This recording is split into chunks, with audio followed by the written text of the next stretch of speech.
Many years after the rapture hits the world, demonic human-eating creatures known as the burned ones haunt the woods. At the same time, some survivors form a cult that consider speech a sin and remove their vocal cords to never speak again. Azriel and Keenan manage to escape that cult and are now surviving alone in the forest. One day Azriel hears a noise among the trees and gets nervous, so she quickly puts out the fire Keenan started.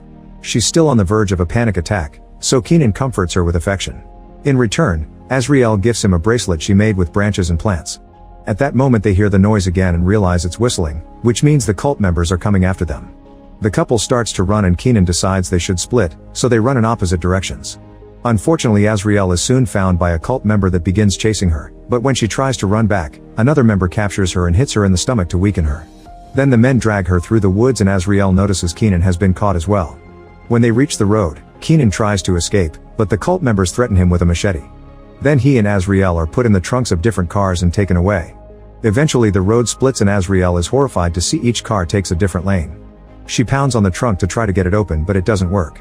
Moments later, the car stops and the cultists take Azriel to a specific spot in the woods. There are more cult members waiting, including Josephine, one of the leaders. Azriel is tied to a chair and Josephine makes a cut on her leg to make her bleed, intending to use her as a sacrifice.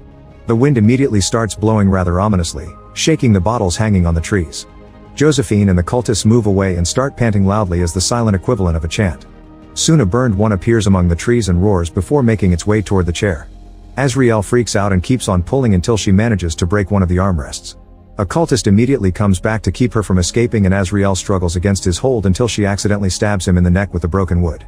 Then the man tries to walk away, only for the burned one to jump on him and start eating him. Azriel watches in shock while using her free hand to undo the other straps until she's finally free and can run away. Josephine and the other cultists had been looking the other way as part of the ritual and they don't notice Azriel is gone until it's too late. At the same time, the burned one takes the dead man's body on its way out. Sometime later Azriel stops by the river to wash her wound. She also gathers some herbs that she wraps around it. While she's working, a burned one slowly approaches her from behind. Luckily she hears it before it gets too close and runs to hide inside an abandoned building. Azriel chooses the darkest spot she can find and stays still while the burned one peeks inside looking for her. Since it can't see her, it ends up leaving. Afterward Azriel finds the road and starts following the tire marks until she finds the cult's camp. She carefully sneaks around and finds a hidden spot on the fence that she can open up to get inside. Azriel continues to move silently, keeping an eye on the guard to avoid being seen. After hiding behind a car, she discovers Keenan's bracelet abandoned near some chains and assumes the worst. At that moment Josephine and her men come back, so Azriel sneaks around again to keep an eye on her. She hides behind a tent and watches Josephine check on a sick old lady. Then Josephine enters the chapel, where the cultists are watching the main leader Miriam. She's pregnant, but this doesn't stop her from going through the ritual in which she listens to the wind coming through a hole because it supposedly speaks God's will. After several minutes of listening to the wind, Miriam blows out the altar candles and everyone leaves. Josephine stays to let Miriam slap her for failing the ritual in the forest, but they're suddenly interrupted by a noise outside. When Miriam looks out the window, she sees nothing because Azriel manages to hide under the building just in time. Josephine comes out to investigate, so Azriel has to keep moving around to avoid being seen. For a moment she thinks she's successful, but suddenly Josephine appears next to her and grabs her legs to stop her from escaping. Then Josephine starts choking Azriel, who pushes her off and kicks her in the face. A desperate Azriel runs around the camp, trying not to be seen. Josephine rings a bell to alert everyone about an intruder, and soon everyone is hitting their bottles and pans to pass the message.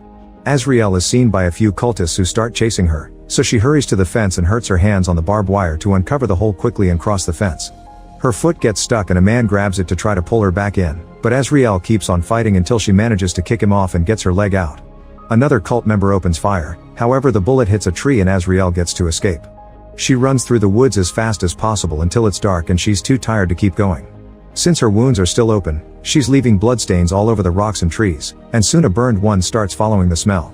Azriel sees it licking her blood off a rock and immediately starts running again as the creature begins chasing her. To make matters worse, a second burned one appears and joins the chase as well. Fortunately the first burned one trips and falls, giving Azriel the chance to reach the road untouched. Suddenly a light appears in front of her and she falls as something huge approaches her. It's a truck, which stops right before it could hit her. The driver comes out and after the initial shock of seeing her, he asks if she's a survivor as he helps her up. Azriel is confused and can't answer any of his questions. Instead she gets in the truck and desperately pounds on it as a way to ask him to get going. The man gets back on the wheel and drives throughout the night.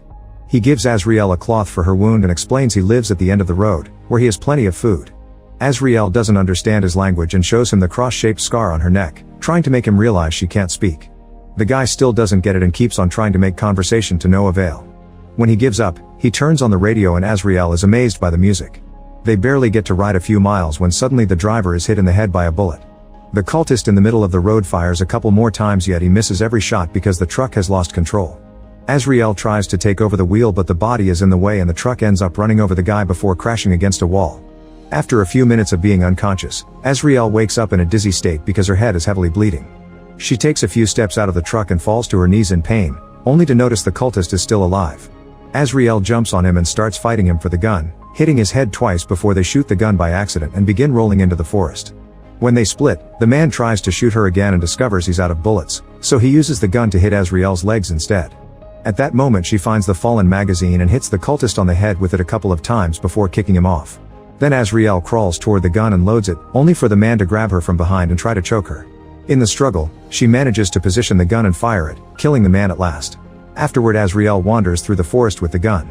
Near a tree, she's shocked to see a fire, so she approaches slowly only to discover it's Keenan nailed to the tree. When she's about to reach him, she accidentally steps on a trap and a rope closes around her leg, leaving her hanging upside down from a branch. Then a cultist shows up and grabs the gun, hitting Keenan with it. At that moment the wind begins blowing quite strongly and the cultist gets distracted. Azriel tries to climb up the rope, but she ends up hurting her hands even more. When she looks down again, the cultist is gone. Suddenly the man is pushed against a tree by a burned one, who begins eating its dinner. As a second burned one appears to help its fellow beast kill the cultist, a desperate Azriel tries to climb up the rope again while ignoring the unbearable pain in her hands. She reaches the top of the tree just in time to watch a third burned one join the other two as they feed on the guy. Once the creatures are done with the cultist, one of them leaves with the body, but the second one jumps on Keenan to kill him too. Keenan's body is also dragged away after some bites while the third beast starts climbing up the tree. Azriel has to stop moving to remove the rope from her leg, and this gives the burned one time to catch up to her, pushing her against the branch with impressive strength. When it's about to bite her, Azriel puts the rope around its neck and pushes it off the tree, also falling in the process. She survives the fall, but the beast is hanging dead. Sometime later, Azriel returns to the cultist camp with the gun.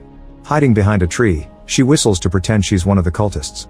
Soon Josephine brings a small group of followers into the forest to investigate, leaving the way open for Azriel to sneak into the camp using the same hole in the fence as last time. She carefully makes her way into the chapel and finds Miriam, who shows off her pregnant belly to appear weak.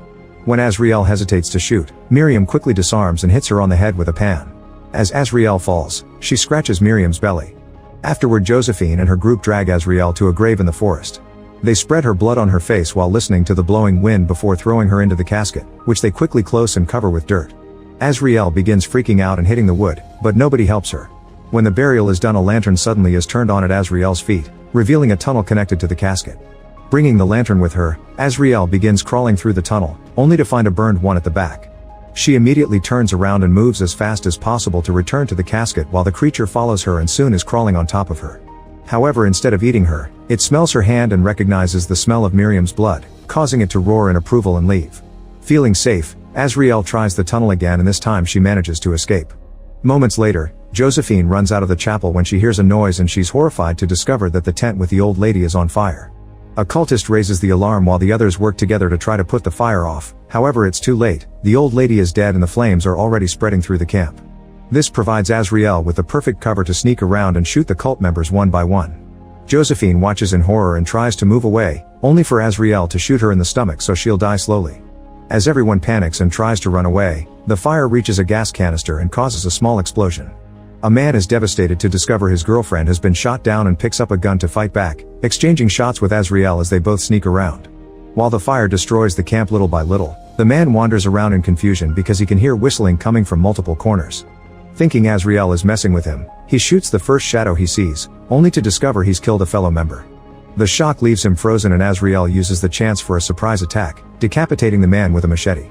Then Azriel enters the chapel again and Miriam jumps on her from behind, disarming her with her own blade. Miriam starts chasing Azriel around the room, moving the benches out of the way to finally grab her. She pushes Azriel against the table and tries to decapitate her, but Azriel kicks her off. When Miriam attacks again, Azriel easily dodges and pushes Miriam against the wall to bite her neck. As Miriam tries to deal with the pain, her water finally breaks. Suddenly someone shoots the chapel's cross. It's Josephine, who moves very slowly because of her wound. She keeps on shooting her gun while approaching Azrael, but she ceases fire when she notices Miriam is giving birth on her bed.